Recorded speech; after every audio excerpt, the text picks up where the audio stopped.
the Springfield Pride Bond Committee. I'm Susan Senna, so I'll be your moderator this evening.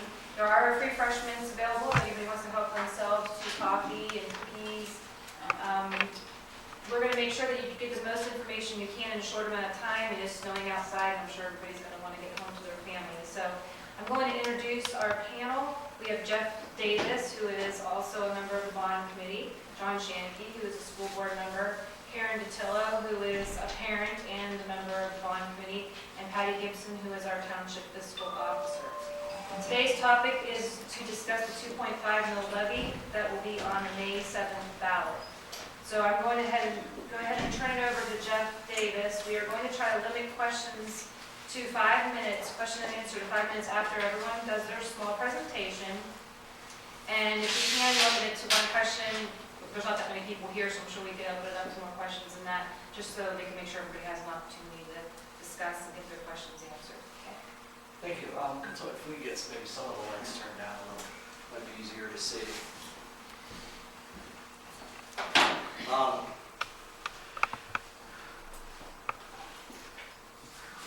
It's the cover page of an engineering report that was obtained by the school. They looked at the elementary school, determined, structurally, electronics, heating, cooling, plumbing, everything, top to bottom.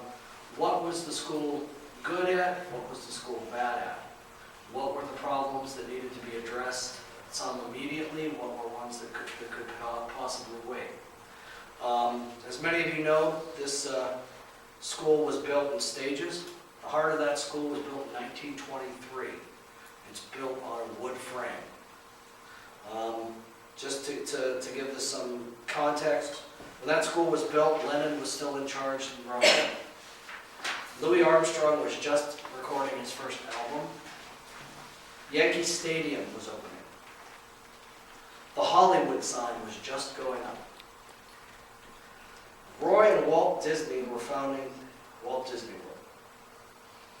World. Harding was president until August when he died, and Calvin Coolidge took over.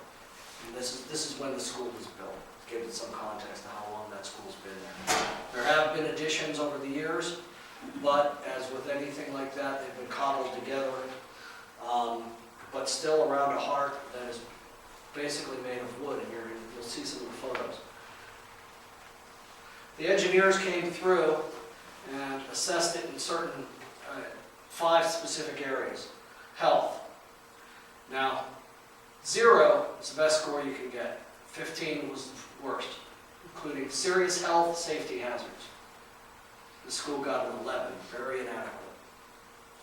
Moderate water intrusion, roof leaks. The underground storage tank was built for a fuel oil boiler, not the modern one, or nearly modern one. The one they have now is actually 40 years old. No dishwashing station, insufficient sampling of asbestos and lead, possible problems with that. That's a whole other bag of cats that don't want to get involved in. Here's what we're looking at. Now this one you can't see very well. Here we've got structural cracks in the walls. All that is water damage coming in. That's the actual concrete is starting to dissolve there. The children take their trays, dirty trays, kids of course being full of germs, as my 3 are. They pick up their food here, drop the old food off there. Basically what they should have is a separate area just to keep kids from spreading quite as many germs as they do. As you should know, I'm a parent as well. All 3 of my children go to this school. Here's a schoolroom with a bucket collecting water. Not only unsanitary, but a distraction for these kids who are trying to learn, a distraction for the teacher who's trying to teach. My daughter told me that this is the upstairs girls' bathroom. This is from water damage causing all the paint to peel off. Some of these layers of paint, over layers of paint, over layers of paint. Again, there may be lead issues that would have to be addressed long term. This is a hallway, I believe, my kids told me they believe that was right by the cafeteria. Again, water damage, you can actually see a structural crack in the wall. This is all the water damage, again, causing the paint to peel off. The roof, or ceiling tile, you can see the water building up there. All this water coming into this building, the wood, this type of material, you're talking mold, mildew, all sorts of things building up inside this school where our children are there most of their days. This is outside Mrs. Davis's second grade class. It's hard to tell with all the pictures put up there, but as they take the pictures off, a lot of times the paint comes off with it because of all the water damage that's going through those walls. That one's hard to see, but that is actually a lighting fixture with water dripping in. That's a water stain inside an electrical fixture. Again, this is a wood, the center of this building is a wood frame. That has to be a recipe for something bad right there. Life safety, that last one was 11 out of 15. Life safety, 16 out of 20. Remember, 0 is good. Fire alarm system, insufficient. Lighted exit signs, not provided. Insufficient egress lights. Narrow corridors. Some of these things are things that potentially could be addressed. Unfortunately, you're talking about a structure, building it on a structure that's collapsing or falling apart as we speak.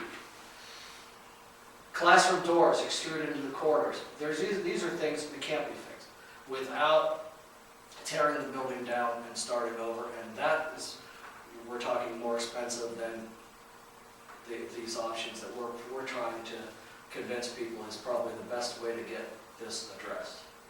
Floors are connected to being open stairwells. It's a security issue, it's a fire issue. Deteriorated stoops, stairs, walks from the exits. This is liability issues for the school. This is a danger of injuries to our children. Grid. The building was built in 1923, additions in 52, 57, and 1988. Exit to the cafeteria, not illuminated signs. I mean, think about a bunch of school-aged children when the power goes out in some of these rooms. Again, music room has one exit, no panic hardware. Illuminated exit signs or egress lighting. Egress lighting in the gym is actually behind the billboard, or the backboards. Case of emergencies. This is a dead-end hallway that's over 20 feet long. Kids start panicking, they're going down hallways that have no way to get out. Kids panicking, running down the hallway, that door fills up half that hallway. You're talking about when moments might mean the difference between somebody getting hurt and somebody not. You're talking bottlenecking kids up in these hallways. Finally, and this is something that none of us ever would think we would have to talk about. This is the front door. It's regular glass. There is a system, a security system for people to be buzzed in and out. They can see who it is. That's one doorway. That and that are the kindergarten rooms. There are 55-year-old children within 20 feet of that door. After Sandy Hook, we have to think about these kinds of things.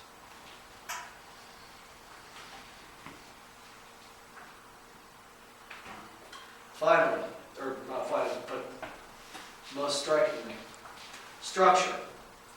0 is the best, 30 is the worst. We got a 30.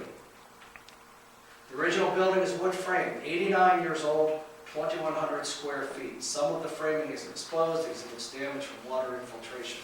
And we're talking potentially 90 years of water infiltration.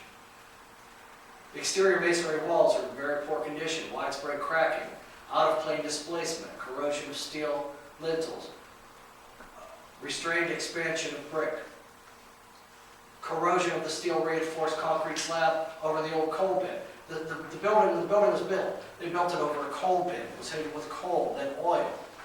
That's how old this building is. The slab over it, you'll see the pictures, is deteriorating. There's evidence of water infiltration through the exterior walls. This, I think, is one of the most, this is the heart of the school right here.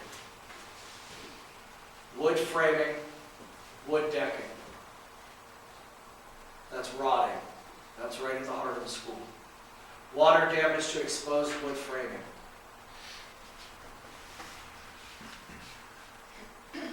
Exterior stairwells that because of expansion, because of this, I believe that this might be the famous stairway to nowhere. But again, you're talking 5, 6, 7-year-old kids. That's a danger. This one you can't really see, but there's a crack right along here. Displaced brick due to restrained expansion. Here, more cracking. Here, more cracking. You know, we've had people say, well, the building looks fine. You know, we drive by it, that looks like a nice school. The exterior is even starting to go. They are going to be giving, if anybody wants to take a tour of that school, we're arranging for them. You want to see this from the inside. You want to see that rotten wood. You want to see those, the deterioration of this 90-year-old school. It would more than love to take people through there and look at it. But here's the concrete slab.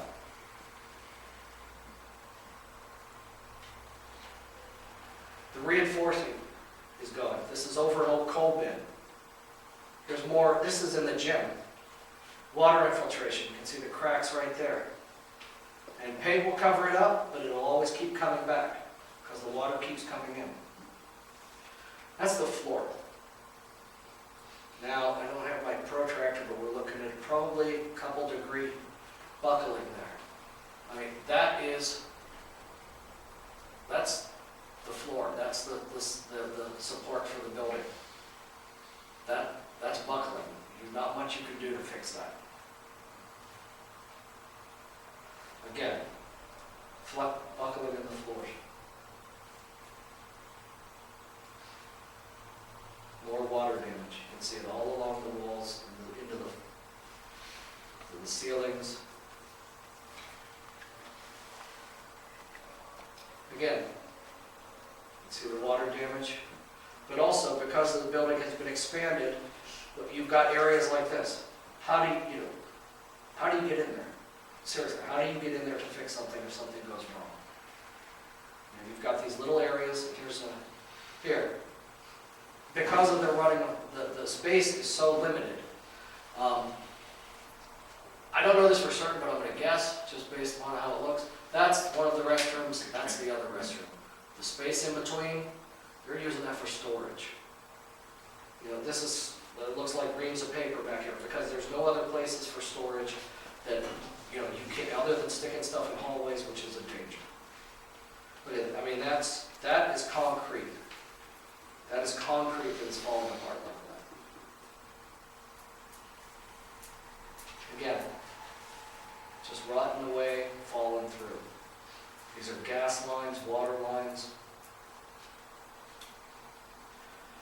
And that was out of 30 possible points, the school got a 30. Now there may be things where they may be a little better, like the heating and ventilation, as you'll see the electrical. They may have gotten a slightly better rating. But remember, those are built on top of the structure.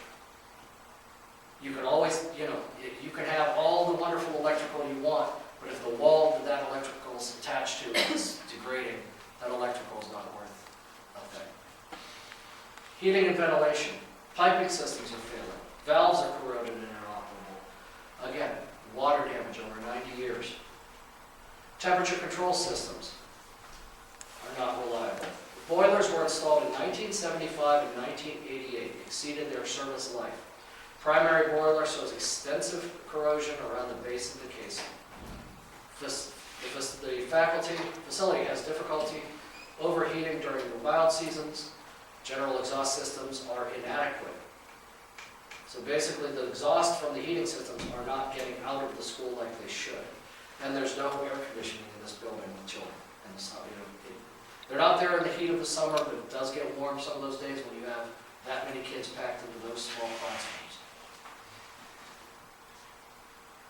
There's the 1975 boiler. Again, corroding at the base. This is, it's exceeded its life expectancy. It's, they're doing what they can to keep this running. There's a backup boiler, which 1988. The backup boiler's 25 years old at this point. Partially blocked, inadequate combustion air. Severely corroded heating water piping. It's hard to see, that pipe was actually corroded through. Completely through. Here's the heating system for the school. Typical classroom air ventilation. And, those are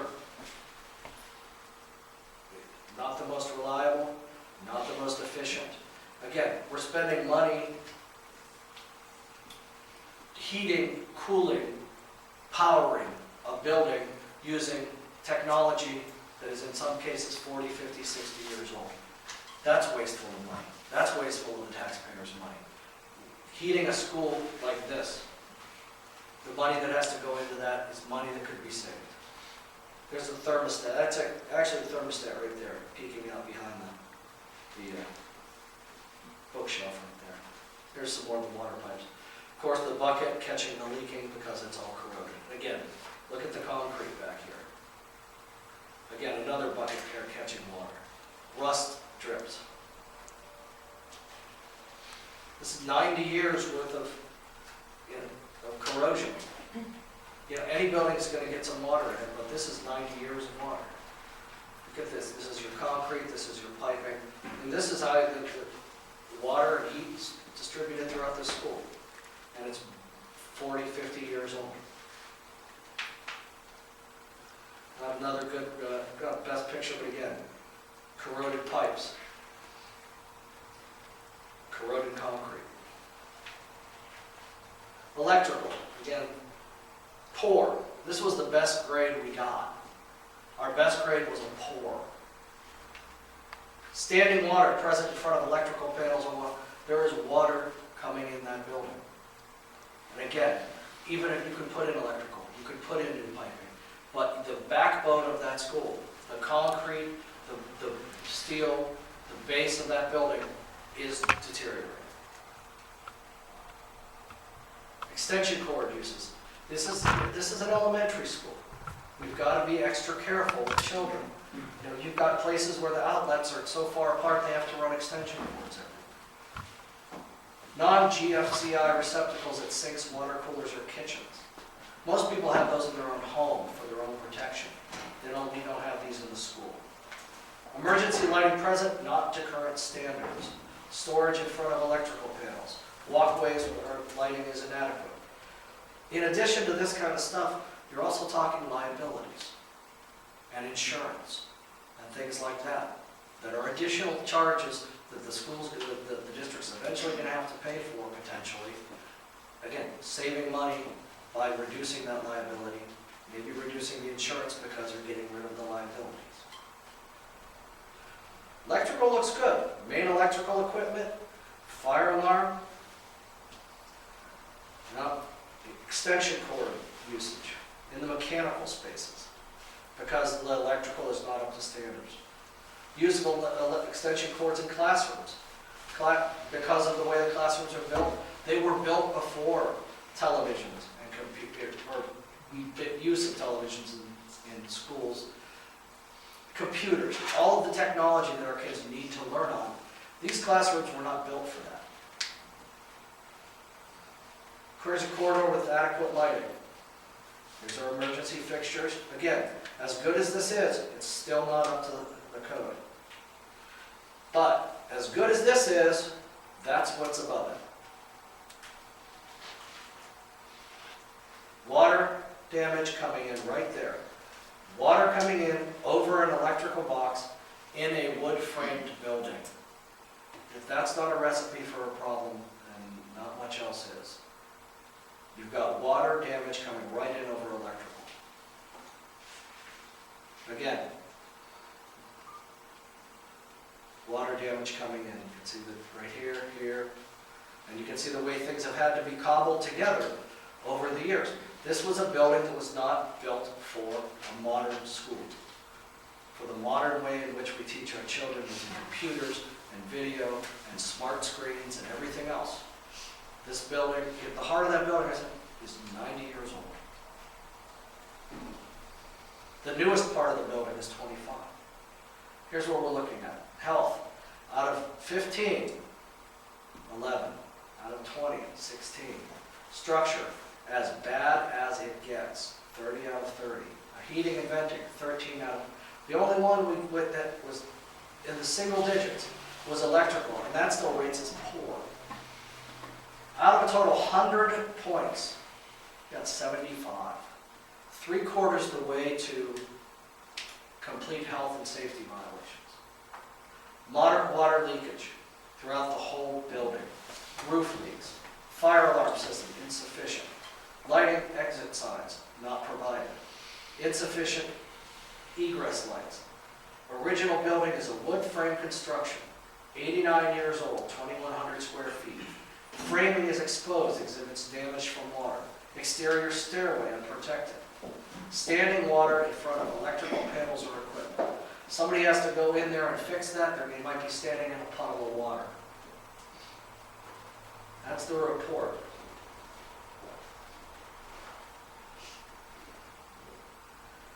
This is the scope of the project. Year 2016 through 2017 projected enrollment is 1,125. State share, $906,087. Local share, $6,398,261. Total budget, $12,364,348. A lot of money.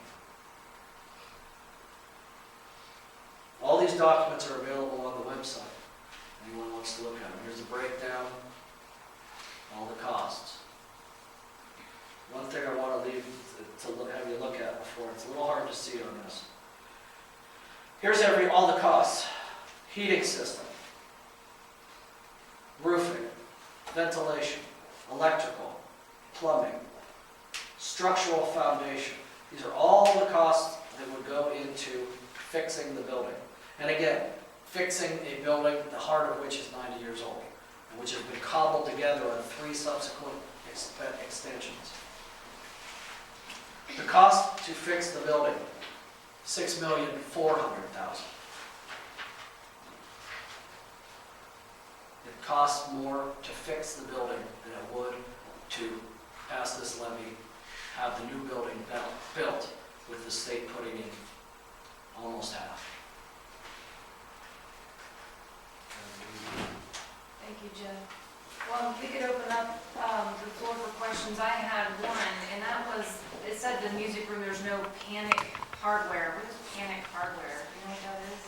In case of an emergency. So would that be like if someone entered the building? Entered the building, it depends on what they're doing. It's a bar that goes across the door. You just push that bar and the door opens. So you cannot be locked in the So room. you cannot be locked It in. cannot be locked in. In the room, correct. In case of fire, something like that, or if the kids need to get out of there. No doorknob to turn, just push the bar. It doesn't have that in the room. And again, it's the one picture was showing, we're talking children. Adults panic on a good day. Go back to that one picture that was.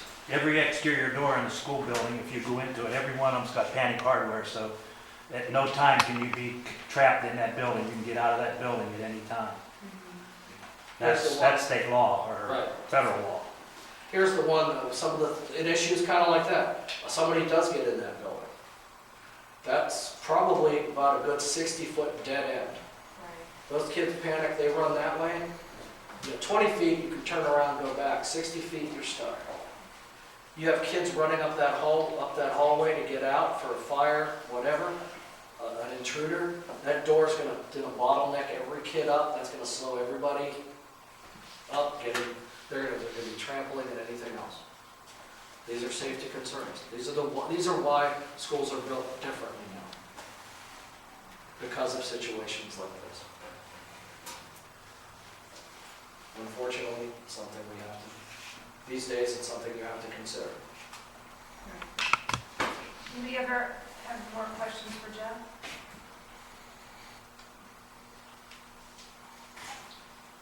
Well, we have a member of the school board here, John Shanicki, and I'm sure he has some information he wants to share with all of you, and then we could open up the questions for John as well. Which I'm sure you all have plenty of, and I look forward to that. The concept of this, and Jeff paints a very dire picture in regards to the condition of the elementary school, but it is currently a safe school. It is currently in compliance with all rules and regulations that it needs to be. What we're looking at and concerned with is that the maintenance and the ability to maintain and continue that level of condition is going to be very challenging to do in the future. And we have an opportunity that we're going to talk about here in just a minute to eliminate that issue. But it is currently a safe school. Is it it's compliant, I should say. Is it as safe as we would like it to be? Certainly not. Some of the construction and the improvements that we made to the intermediate school and to high school recently were directly as a result of safety concerns, especially at the high school. That new entrance, I don't know if some of you have seen it or gone through it. If you haven't, I would welcome that you do so. But it's designed so you have to walk, during school hours, you have to walk past a person before you can gain access to that school. Someone has to buzz you in that's physically looking at you, so it eliminates some of the issues that took place at Sandy Hook or other locations. It's not foolproof, and no one would ever attest that it could be, but the safety issues, those are an entirely different thing, especially at the elementary school. Jeff talked about some of those. The concept of what we're talking about really came out from you guys. Replacement to the elementary school was something that was born, something that was conceived by the community when the school board back in 2009 and 2010 put together the strategic plan. We had a series of community meetings, most of which were extremely well attended. And we solicited comments. Where do you guys think the school is doing well? What do you guys think the school is doing badly at? What should we be focusing on? Where should we be spending our money for curriculum, for sporting activities, for extracurricular activities? All of the different things that are involved in regards to the school.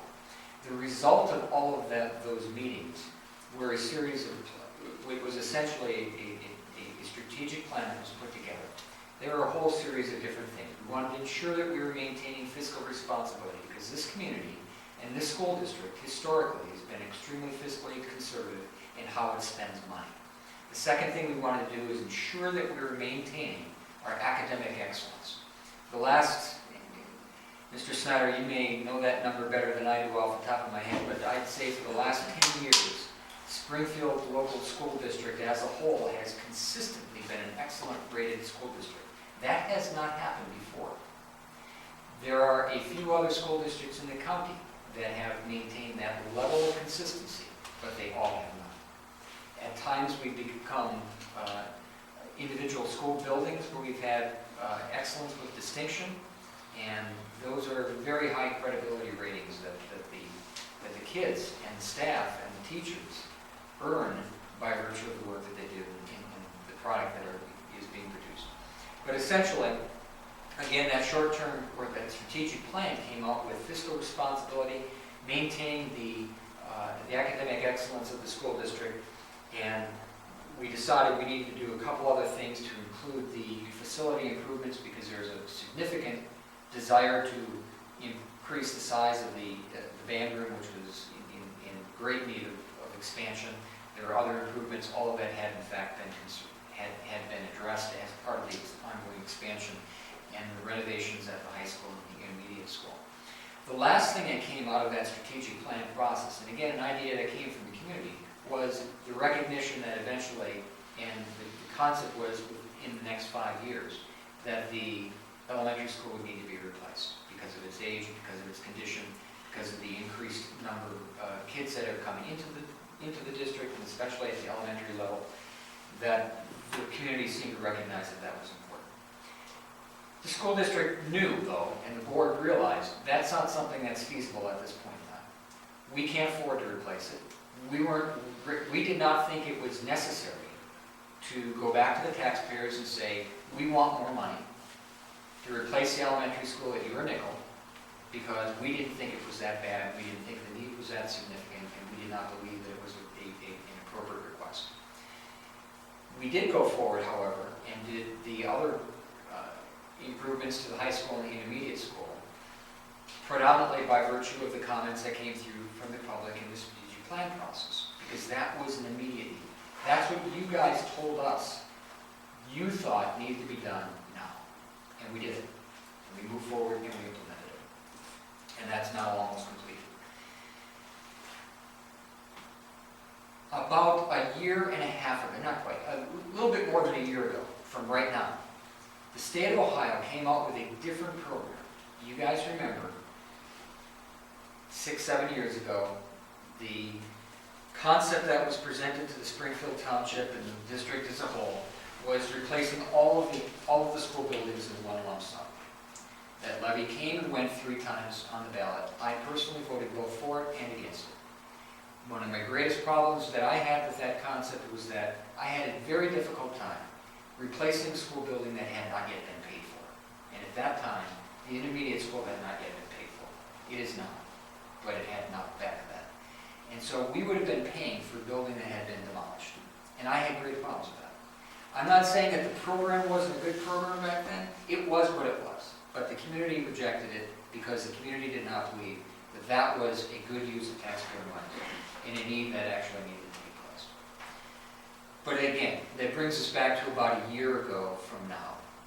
The state of Ohio revamped that program and said, you know what? The program before was, we have to replace all your buildings or none of your buildings. And that's why they replaced every building in Youngstown and every building in every other jurisdiction that they did. And they changed the plan and they said, we'll look at individual school buildings. And it's the first time they did that. And the board looked at that program and said, maybe this is an opportunity for us. Let's see what they have to say. So we enrolled in that program. The report that Jeff went through was the result of their examination of that building, and the rating then was 7th worst in the state of Ohio of those 85 schools, I believe, that attempted to participate in that program. The result of that was that, based upon the forecast of enrollment for the school district as a whole, and the elementary level as a whole as well, the school board decided that a K-4 facility is what we wanted to continue to maintain, because our intermediate facility and our high school facility was adequate. They would have considered a K-5, a K-6, or any other method that we would have chosen to go through. We said no, the facilities at the intermediate school are adequate. The facilities at the intermediate school are adequate for what we have. A K-4, K through 4th grade. It reduced the size of the building, it reduced the cost of the building, and the state of Ohio said, fine. They estimated the cost to conduct the repairs. Jeff talked about those briefly. That cost of immediate repairs. That's not changing the entrances to a secure entrance. That's not doing anything else in regards to the facility and expanding it to address class size, storage space, things of that nature. It's just repairing. That cost was about $6.5 million. The state of Ohio said, we're not going to pay that. We're not going to contribute that because the state of Ohio believed that the building was in such bad shape that that would be throwing good money after that. So they said, the only offer we're going to provide to you, Springfield Township, is to replace the entirety of the building.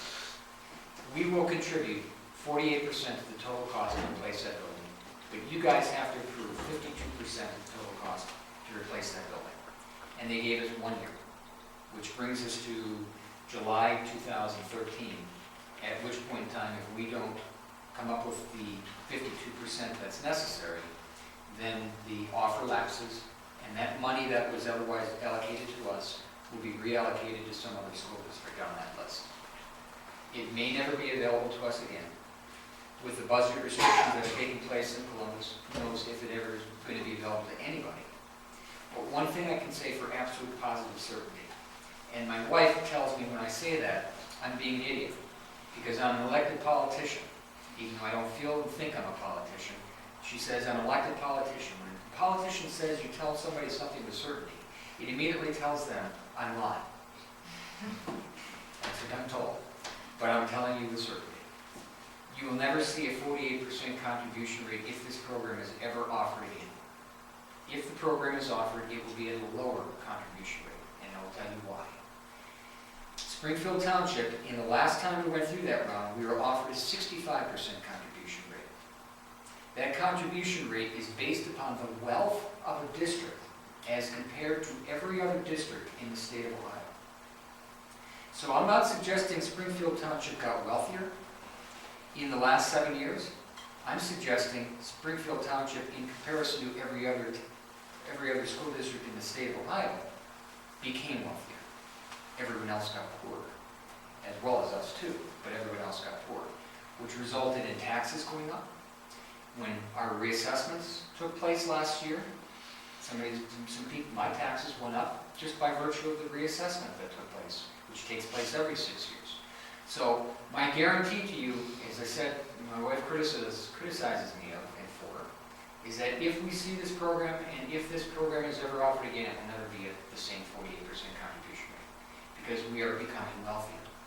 When you throw in potential oil and gas revenues on top of that, we're going to be in Poland, Canfield, and Boardman's scenario in comparison to the school districts in the rest of the state. The reason why Poland, Canfield, and Boardman don't have new schools is because their contribution rate was down in the teens.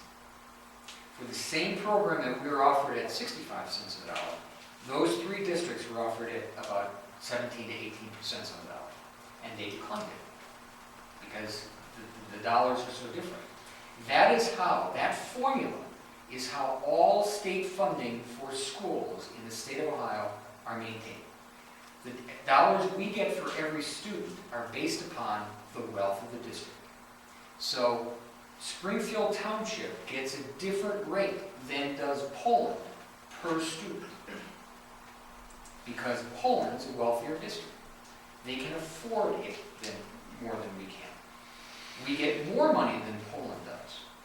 And that formula is what I'm talking about, and why I can guarantee you'll never see 48% again, because we're increasing value as compared to every other school district in the state of Ohio. Okay? So that's where this all came from. Jeff talked about the report and the condition of the building. It is what it is. I truly believe that there is a need to replace that building.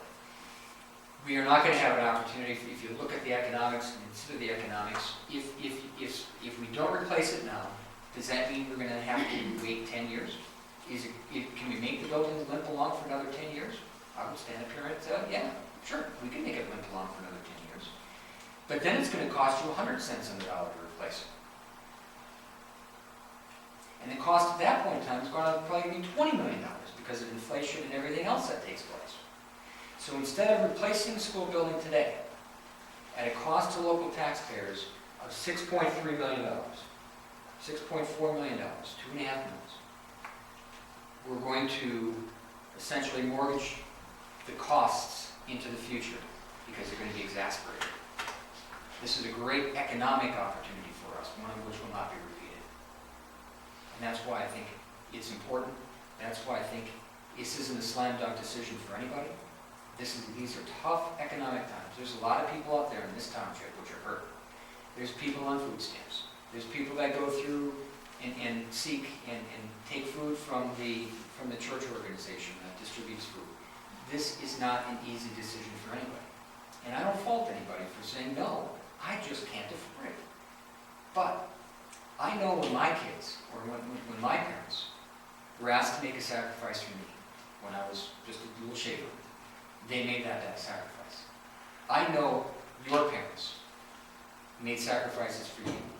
This community has been based upon sacrifice of parents for their children. That's why we have generations living here within our township. And it's now time, I think, for us to make a sacrifice. Nominal as it may be, significant as it may be, because everyone's situation is different. This is our time to make that sacrifice for our kids, because I think this will be the decision that will rejuvenate the township, make it a destination for new people. If they choose to move into the area, this is where they're going to want to move to. Because right now, if a new family who who doesn't know anything about Springfield Township is looking for a place to live, they're going to move to Columbia, they're going to move to South Range, they're going to move to Poland, or someplace else because they look at our township, they look at our school district, which is the primary driver of longevity in the future of the township, is a 90-year-old building that's in dire need of repair.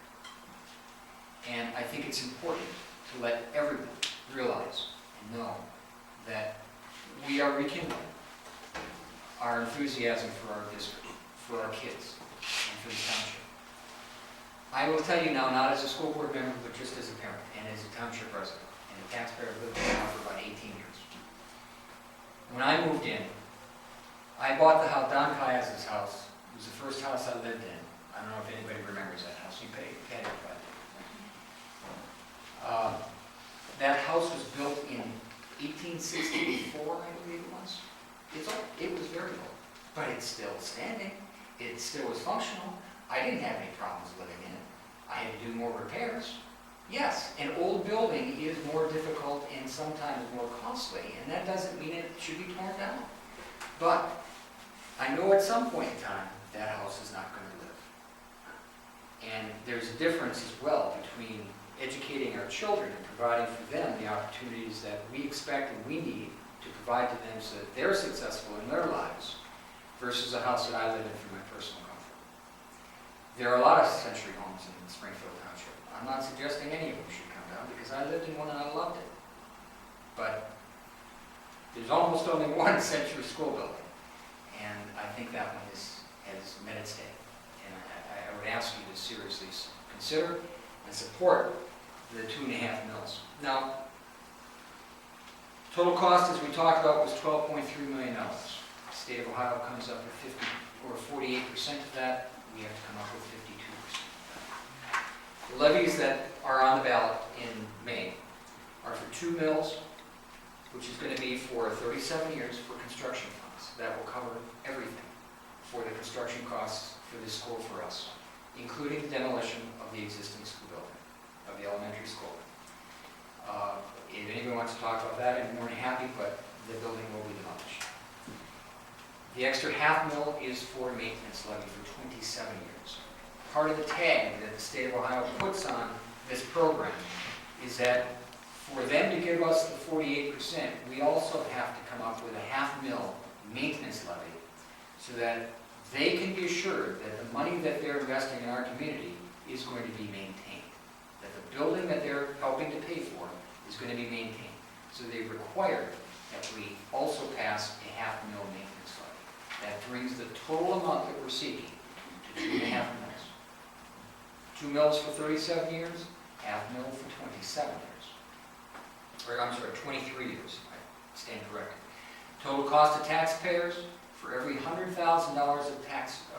property value, real property value, $76.26 per year.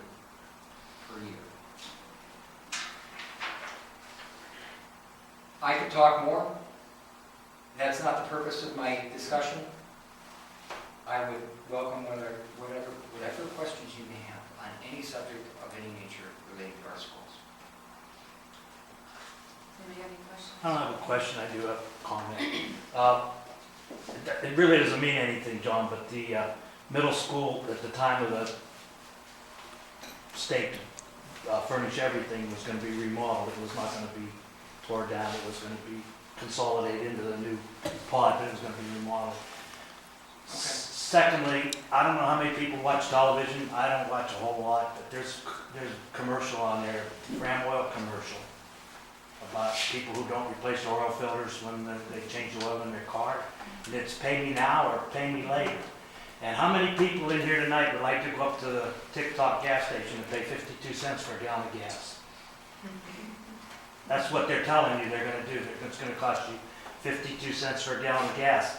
But if we don't pass this levy, we're going to go up there, we're going to pay $1 for a gallon of gas. I know that's hypothetical because it's not that price anymore, but we either pay 52 cents on the dollar right now to build a new place, or we're going to build a new school. Believe me, people, we are going to build a new school at the elementary. So you're either gonna get it for 52 cents on the dollar right now, or you're gonna pay the whole dollar down the road, because we don't know when somebody can walk in that building and say, this is no longer safe for your students to be in here. We don't know that it might happen, it might not happen, but it's a possibility. And also, I don't know how many people remember the old football stadium before this new one was built. I was on the school board at that time. The insurance company that we had insuring our facility refused to insure the grandstands because of how dangerous they were for people to sit on. And to what day is it going to come in and they're going to tell us, we're no longer going to insure this building, because like you said, with the water and electricity, they don't mix. They just don't go together, water and electricity. And if a fire would develop in there or whatever, who knows what could happen. They could refuse to insure that building. One thing I would like to add, I didn't grow up here. I grew up in Boardman, and my wife grew up in Southside Youngstown. We moved away, we moved to Columbus for 15 years. We moved back here, we started looking around. Our decision was based solely on one thing only, the schools. I have 3 children, one in 3rd grade, one in 2nd grade, and one in kindergarten. I love these schools. We are so happy we moved here. We feel part of the community. Our kids are getting an excellent, excellent education. And friends of ours, we moved out here, and they said, well, why'd you move out here? Because of the schools. We have friends that are looking out here now. They're tired of Poland, they're tired of Canfield. They're in Struthers, areas like that. They want a better education for their kids. Poland is cutting busing, things like that. Canfield, I heard, maybe cutting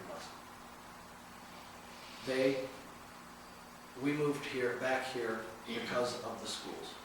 You're gonna draw people back here because of the schools.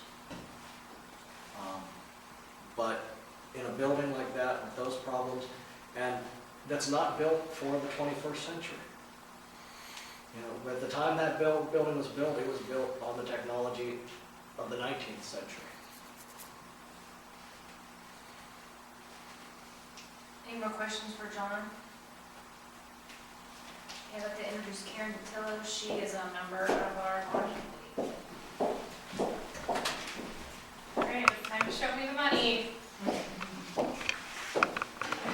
As Don mentioned, a home at $100,000 per month, the levy will cost you $6.38. Is that a pizza? Is that a pack of cigarettes? Is that fast food lunch? These numbers and other numbers are available on the website, www.buildourfuture.net. If you're not sure what your house is valued at, the auditor's website is reasonably easy. You can put in your name and it'll tell you what your house value is, and then you can compare it to these numbers. If you could switch the slide for me, the next one is your home value based on daily cost. And I meant for it to be a little bit bigger, but you get the idea. You see my postage stamps. Your house, you need a $215,000 house, at which point your daily cost is a postage stamp. Now, I don't know about you, but my house is not worth $215. But I do have my 35 cents here, because this is my daily cost. Now, like Jeff, I have 2 small children. I have one in 1st grade and I have a preschooler. This is a K-4 building we're talking about. So my kids are going to use the building, they're going to benefit from the building, and then they're going to move on. So for the next 4 or 5 years, my kids will benefit, and then the levy will still be there, we'll still be paying. But guess what? It's going to be my neighbor's kid benefiting, it's going to be your grandchildren benefiting, it's going to be people I don't even know yet, their kids benefiting. And overall, it's going to be the community benefiting, because like you've already heard, people move into the community because of the school system.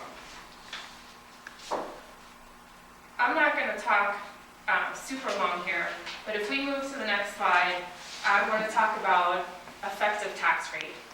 So when you think about the cost, you have to think about the cost that you're going to sign up for on May 7th. But then you have to also talk about effective tax rate. So for instance, the intermediate school at the time in 1988 was, when they built that, when they rearranged the high school, 7 mills was on the levy. When that building was paid off in 2011, it had dropped to 2.25 mils. What does that mean? It means that more people, the population goes up, the effective tax rate goes down. So, for example, they're talking about the cryogenic plant that they're going to put up on the corner of Middletown and State Line Road. No matter how you feel about it, it's supposed to be a $300 million plant. Guess what that means? That means that there's your biggest, fattest relative is coming to Thanksgiving dinner, and there's only one pumpkin pie, and your biggest, fattest relative is going to eat their piece, which means everybody else's piece of the pie is going to get smaller, and that pie is our tax bill. It's a little bit hypothetical, but we've already seen it happen. Your population goes up, the effective tax rate goes down.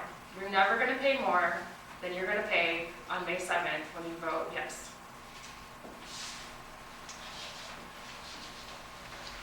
So for the bad news, my next slide is what is our cost to vote no. You've already heard Jeff talk about maintenance and repairs. We know that the boilers need replaced. We know that the school board has specifically not replaced them because they've been waiting for an opportunity to replace everything. You know, why spend taxpayer money to replace boilers if we're just going to get a new building? The roof, the plumbing, all of these are maintenance and repairs that we're going to pay and continue to pay. There is literally no classroom space for all day, everyday kindergarten. That is not going to change.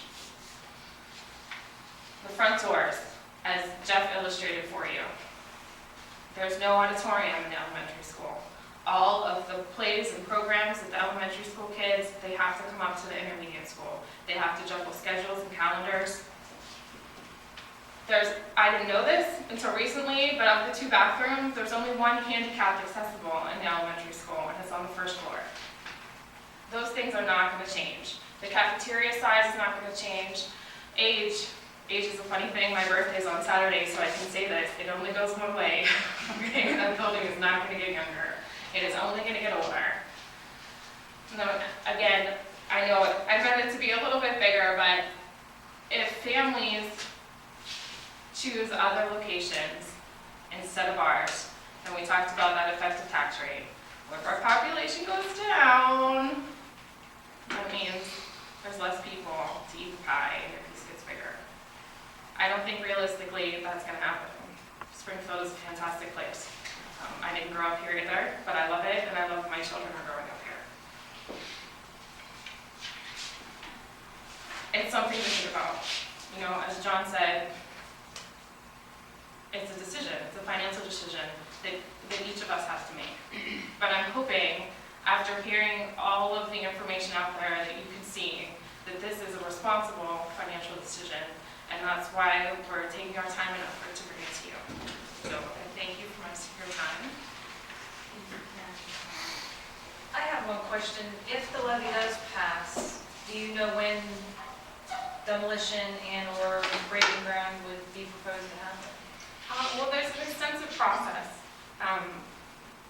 One of the architects on the current renovation happens to be with us tonight, Mr. Jaminet, and I've had extensive conversations with him. The architects will sit down with the school board, they'll sit down with the elementary school principal, with the staff. They'll look at the specs, the state requires such and such. They'll look at the teachers, what they would like to have happen. After that consultation period, they'll draw up plans. And so groundbreaking, probably a year out. I mean, give or take. And then classes will continue to go in elementary school until the new building is completely ready, move-in ready. And then at that point, when it's no longer needed, the elementary will be demolished. Probably wouldn't be, and Ray, I defer to you on this, but if the levy passes in May, the earliest we could probably be in the new facility would probably be January 2015, would be my guess. And the proposed area is up near the high school, correct? Yes. That is a for sure date. It's also possible to be in there in September Of 2014. 2015. You were saying, did you say the 15th or 14 or 15? The January of 2015. You're saying September of 14. It's very possible. So a little over a year to design and construct. It'll take us, if the bond issue passed in May, we should be under construction middle of next summer, earliest. And we can be in there by September 15th, not January 15th, that's out. So everyone can run out, it would be September of 15, is what you're saying. At the earliest. There's going to be about a 12-month construction period, and we should start construction on that building early Next fall, next spring. So you're saying a year from now before you would start construction? Pardon? You're saying a year from now before you start construction? Yes. And we should take all of 14 and part of 15. And the actual construction would take how long? That building, Once you break ground. 54,000 square feet should be done in 12 months. Right, so the earliest we would be in then, getting back to our time frame, the earliest we would be in would be September of 2015. Yes, Okay, not 2014. yes, That's important. yes it is. And if I'm not mistaken, the assessment that Jeff introduced to us was taken last March, so a whole year has gone by.